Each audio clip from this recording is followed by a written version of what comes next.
His reputation is expanding faster than the universe.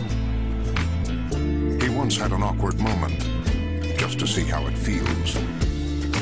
He lives vicariously through himself.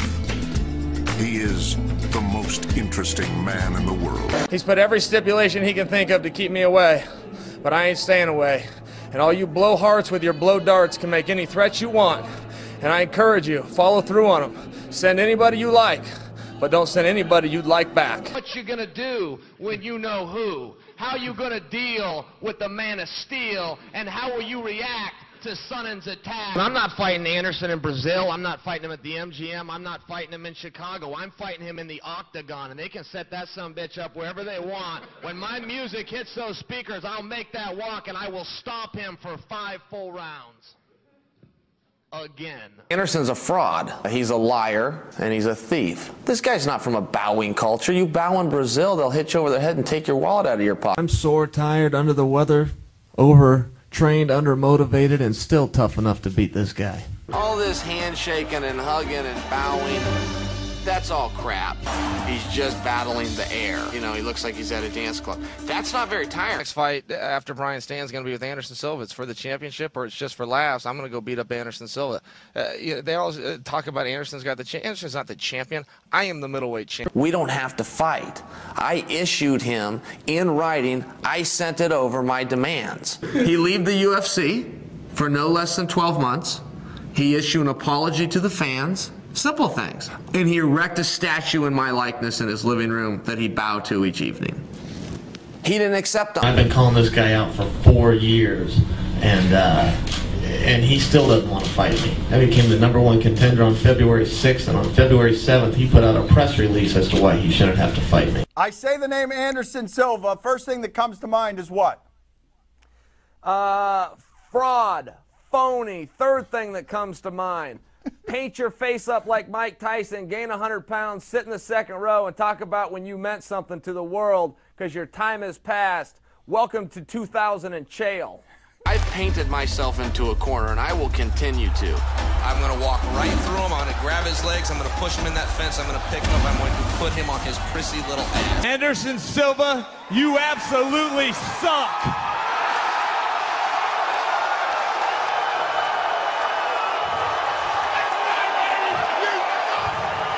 Super Bowl weekend, the biggest rematch in the history of the business.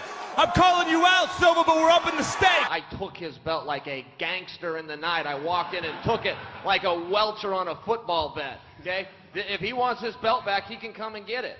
But as far as I'm concerned, he is as relevant as Mike Tyson, and the only thing he hasn't done is announce his retirement. He should paint his face, gain 100 pounds, sit in the third row, and hope that somebody remembers who they are, because neither of those guys matter anymore. When I go off, it's like a bomb, and anybody around me is going to get dirty, and that's the way that it goes. I don't offer an apology for any of that stuff, and these guys need to get thicker skin. I tell the fans when you're the best fighter in the world today, they got a name for you. They don't call you a great fighter, they call you Chael Sonnen. Everybody in the UFC should issue an apology except me. You stick a microphone in a guy's face and he calls out anybody but the champion, and Joe Sowa should fax him a pink slip right then. So I don't offer any apology. I'm never going to change. I'm going to go after #1, whoever it is. If it's Anderson, or I got to go up after the guys at 205, or go on a diet and go after Jose Aldo. It doesn't matter. If you got the belt, I'm coming after you. My phone rings, they call me up, and they say, Chael, your testosterone level's too high. I say, well, how high was it? They said 0.7. I said, what's normal? They said 0.6. I said, 1/10? You're telling me I'm 1/10 higher than the average man? Retest that. You must have caught me on a low day. That's what I told them to feast their eyes and fantasize. I offer no apology. That's testosterone, ladies and gentlemen. And on top of that, what do you mean higher than the norm? Who are you comparing me to? The pink t-shirt, earring wearing guy I just fought? Well, of course. They said, well, Mr. Sonnen, what are you telling us? I said, isn't it obvious what I'm telling you? Chael Sonnen is too goddamn macho for the standardized testing procedures of the California State Control Board. If I wasn't a mixed martial artist, if I didn't have athletic abilities and talent, I'd probably go join the NFL. Arms of steel, brother. Biggest arms. I'm the man with the biggest arms. I'm the man with the greatest charm. And I'm the man that came to Chicago to do Bisping a lot of harm.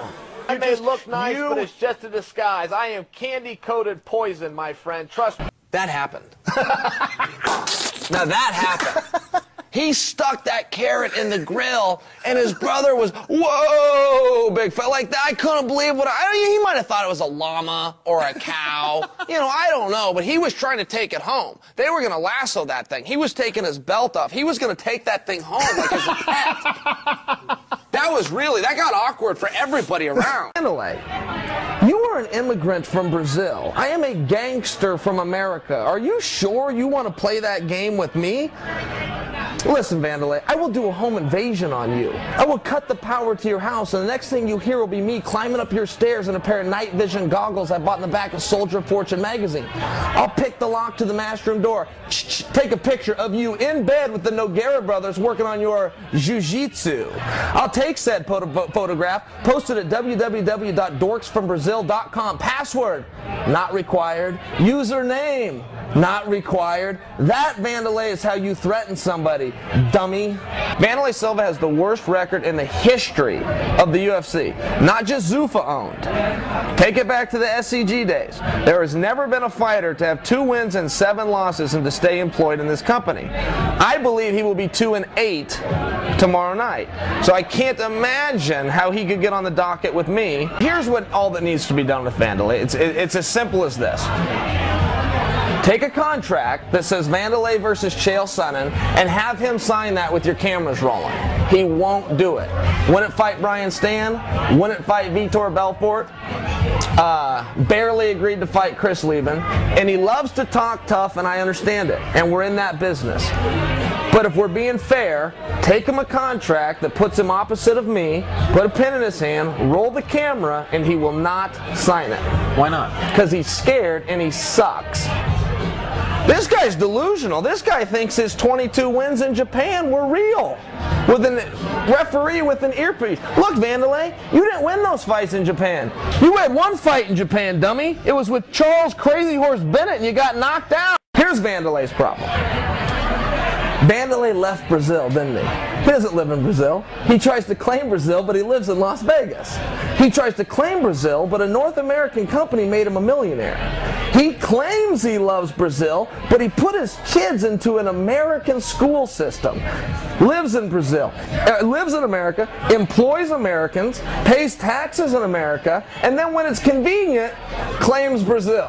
When it's convenient, when he's got Joe Flip Phone, all of a sudden he doesn't even speak English.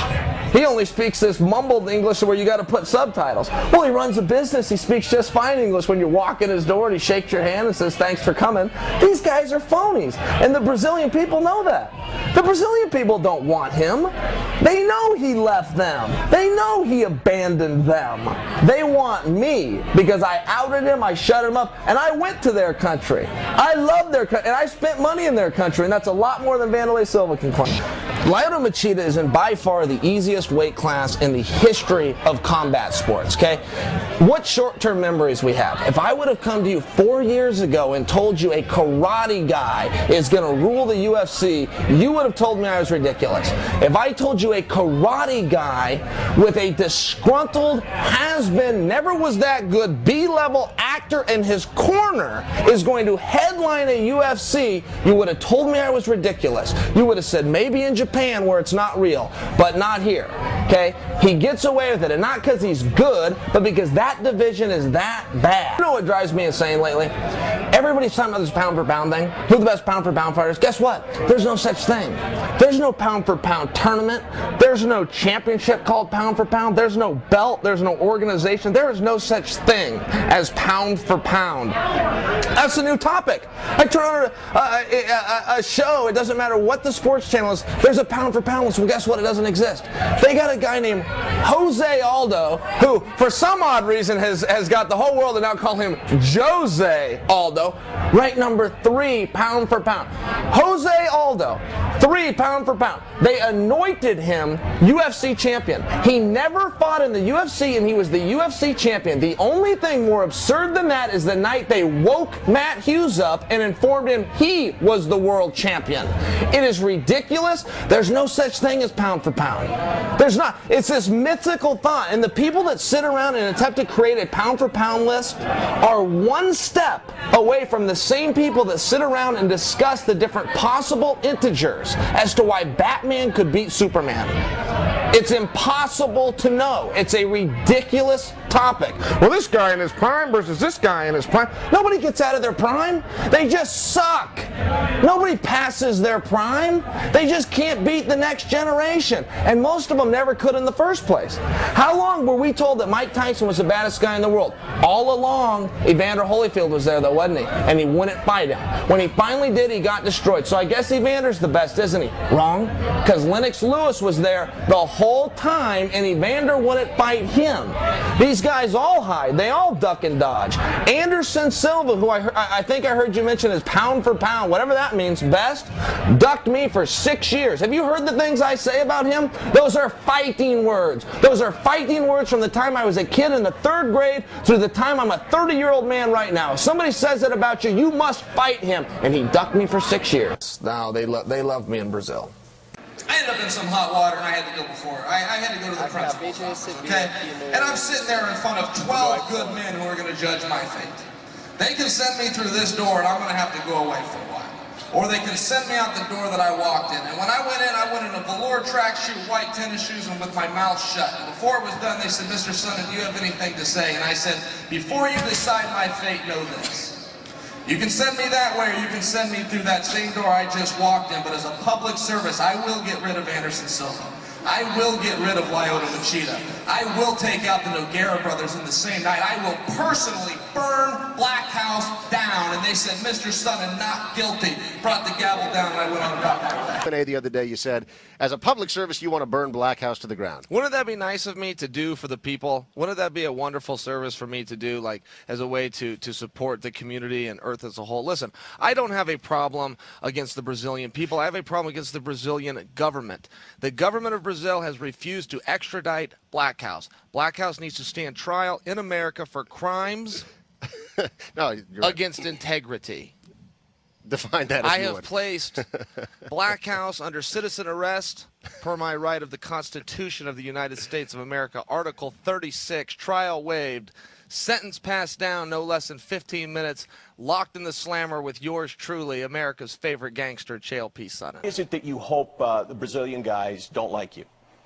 Because I'm picking a fight. You know, every now and then when you want to make an omelet, you got to crack a few eggs. I don't feel bad for any of it. I hope they're upset. I hope they have disdain for me.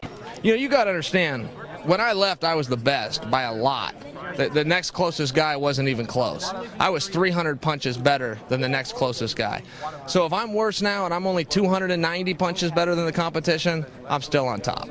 Look, I'm going after a championship match. Right. Okay, Anderson Silva is no more the champion than the man on the moon. And trying to pretend he is a waste of my breath. John Jones is a real man that'll accept challenges. How much would you weigh now, like walking around? 217 of muscle steel and sex appeal. Remember this, when you're the best fighter in the world today, they got a name for you.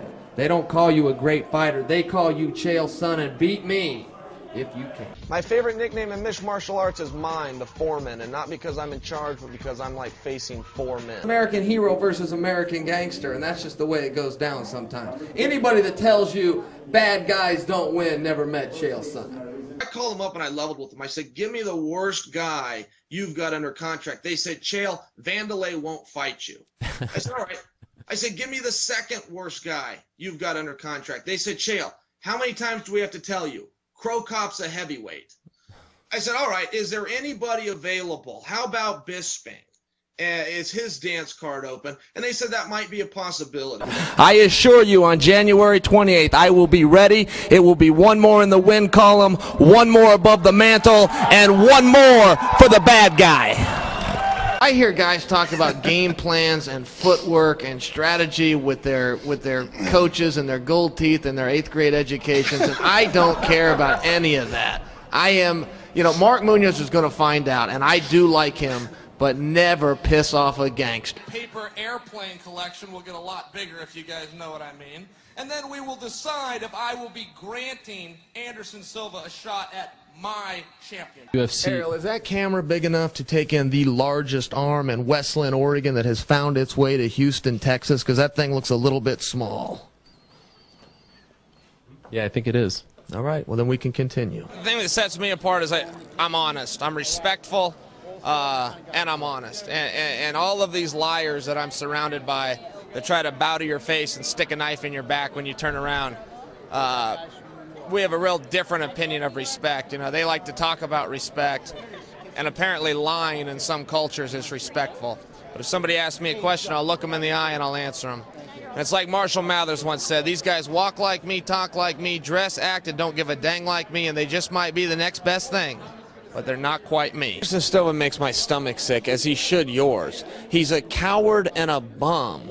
Okay? You talk about me the way I talk about him, and you will be fighting me right now. We don't need to wait for Super Bowl weekend. If the roles were reversed, I would have walked down to his seat, and we would have fought him right now, right here tonight in Houston, Texas. And he sat there with a little smug look on his face, and it was a smart move. It's the only reason he's not in the ER right now. All right, folks, I'm here with the challenger, the best trash talker in the history of the sport, challenging for the light heavyweight title, Chael. I know you got something prepared, so I'm not even going to ask you a question. Joe, I'm just happy you and everybody can be here to witness this. You're going to tell your kids that he was real. He existed. The myth of Chael Sonnen stood before us. He brought down the hometown hero, and when it was all said and done, it was one more in the record books, one more in the win column, and one more for the bad guy. Chael Sonnen, ladies and gentlemen. When doubt seeps in, you got two roads. You can take either road. You can go to the left or you can go to the right. And believe me, you know, they'll tell you failure is not an option. That is ridiculous. Failure is always an option. Failure is the most readily available option at all times, but it's a choice. You can choose to fail, you can choose to succeed. And if we can plant seeds and let him know, move your feet, keep your hands up, stay off the bottom, that is the road to victory. Or self-doubt and negative talk, and that is the road to failure. But failure is always there, and it's okay to recognize that. And if I could leave you with anything today in my own journey through this, it's one, it's okay, and two, it's normal. And as athletes, and especially as men, as male athletes, hate to admit weakness, even to ourselves. And when you're dealing with something, you get some kind of a hiccup, yeah, first thing, acknowledge it. You just did. On fight day, the only thing that changes is the environment. Just to give you guys an example, it's a very, very famous study done. This gentleman brings in a long 2x4. He sets the 2x4 down and has a group like this, and he asks random people to walk the 2x4 heel to toe. So they lay the 2x4 on the mat, everybody gets up, and they walk it like it's no big thing, right? Big deal. He brings in two big step ladders. He hangs the 2x4 across the ladders, and he asks them who's ready to walk it. Nobody raises their hand. The environment changed, but the act doesn't. And on game day, environment changes. Why? Because they put a referee in there, make you take your t-shirt off, they bring in Uncle Dana. It's the same thing. It's the same 2x4. It's the same ring. We got a guy going into battle tomorrow. And believe me, he's got his game face on, but he's scared too. And so many times we try to find the right emotion. What emotion is going to help you? This is what helps you. Forward motion, getting your legs back, getting up off the bottom, working the whole time. Those are actions. Not one of those was an emotion. Anger, happiness, sad, fear, scared. Not one of those is going to get adjudged and mark your name. This is what marks your name. Actions. We are joined now via Skype by the man himself, and it's Chael's birthday this week, Rashad, and did you get him any gifts, or what's going on? I got him the gift of song. Happy birthday. Nah, but seriously, I got you a real gift. It's a piece of advice. Chael, whatever you do, do not be trying to grab John Jones' hands. He's got those long, sneaky elbows. Don't try to grab his hands. It doesn't work out. All right? Listen, why don't you two nerds put your cue cards down, because whoever told you this is a Q&A is wrong. This is a public address from the people's champion himself. And if you want to ask me about anything that Jon Jones has said, look, stupid people say stupid things, okay? I don't know who gave Jon Jones a speaking role thing in the first place. I will come on stage. I will sell the tickets. I'm the highest paid fighter in the history of the UFC, and I'm the biggest draw that this industry has ever seen. So, John, when I get done, grab your broom and sweep up afterwards. You guys need to know one thing. On 4/27 at 7 p.m., 10 in the East, not that the East Coast matters, and only on pay-per-view, Chael Sonnen Promotions in conjunction with Zuffa LLC will bring to you the biggest fight of the year, the biggest light heavyweight fight of all time. The young Jon Jones at last will have what every young fighter dreams about, a chance to go one-on-one, to actually share the people's octagon with Chael Sonnen. And he will be reminded the hard way, what you already know. When you're the greatest fighter in the world today, gentlemen, they have a name for you. They don't call you a great fighter. They call you Chael Sonnen. Jon Jones, beat me if you can.